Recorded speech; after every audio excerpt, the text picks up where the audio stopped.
From the IISS, but based in Paris, Mumtaz. Thank you, John.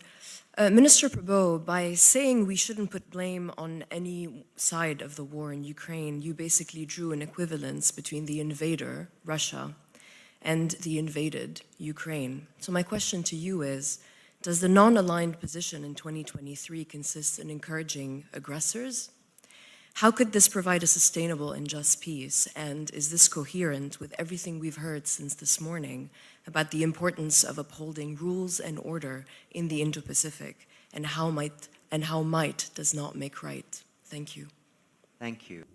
To use a proper language and to bring some clarity, saying there is no Ukrainian-Russian conflict, there is Russian invasion of Ukraine, and there are no disputed territories in Ukraine, because Ukraine only has the territory of 1991, which was established and has not changed since then, so this is the only internationally recognized borders of Ukraine. But I think there is a major illusion also that if we have a ceasefire, as it is now, we will have a decrease in atrocities. Actually, I think that it will only bring not to cessation of atrocities, but actually to increase in them, giving Russia a free hand in raping Ukrainian women, in killing civilians, and also in kidnapping Ukrainian children from the occupied territory. To Germany, Johann Wadefuhl.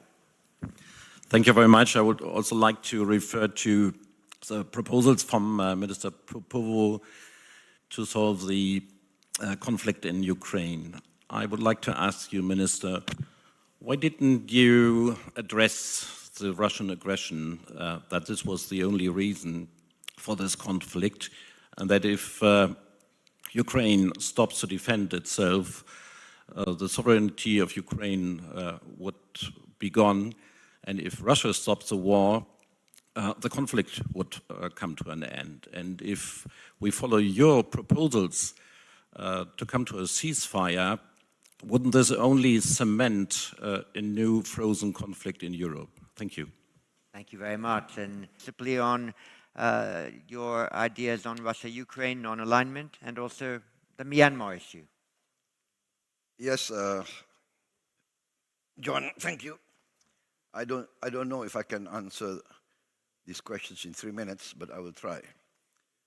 Several questions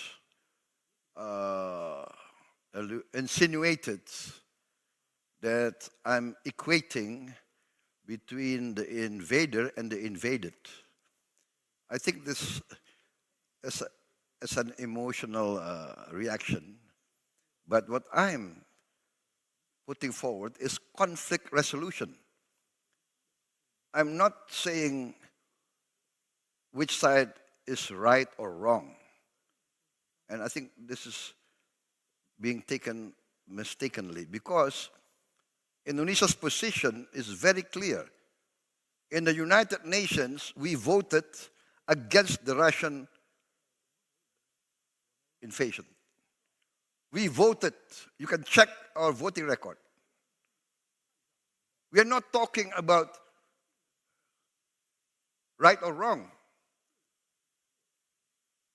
I'm just proposing that we attempt at conflict resolution, and this has been done historically.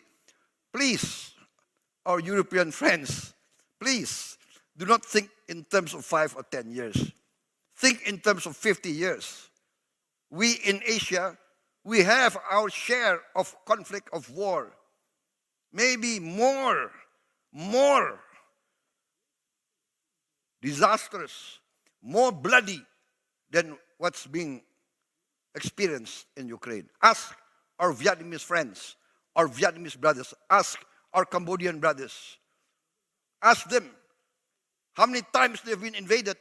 Ask our Vietnamese friends how many times we have been invaded. Ask Indonesians how many times we have been invaded. We know war. We want to resolve. We want to help. But again, it's up to the two parties. What is the United Nations for, if not for conflict resolution?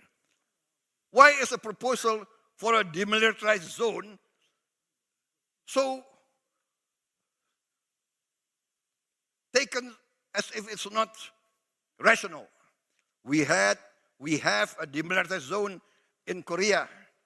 We had a demilitarized zone between North and South Vietnam. We had a demilitarized zone in the Sinai. We have now United States monitoring force in many countries. There are conflicts not only in Europe.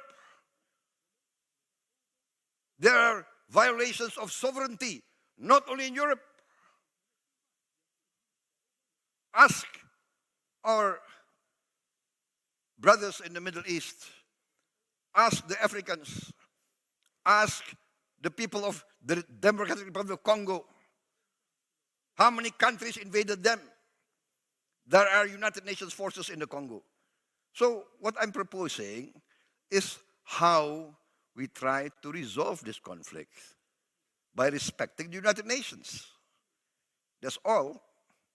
I'm not equating aggression with the aggressors. Please understand, we, in this part of the world, we have been victims of aggression many, many times. I think that's my answer. And for Myanmar, very clear that ASEAN has not accepted the authoritarian and the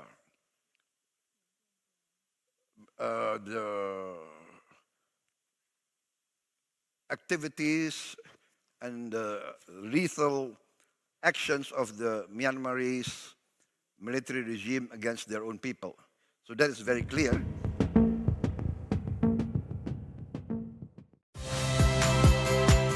Saya Niluh Puspa. Saksikan program-program Kompas TV melalui siaran digital, pay TV, dan media streaming lainnya. Kompas TV, independen, terpercaya.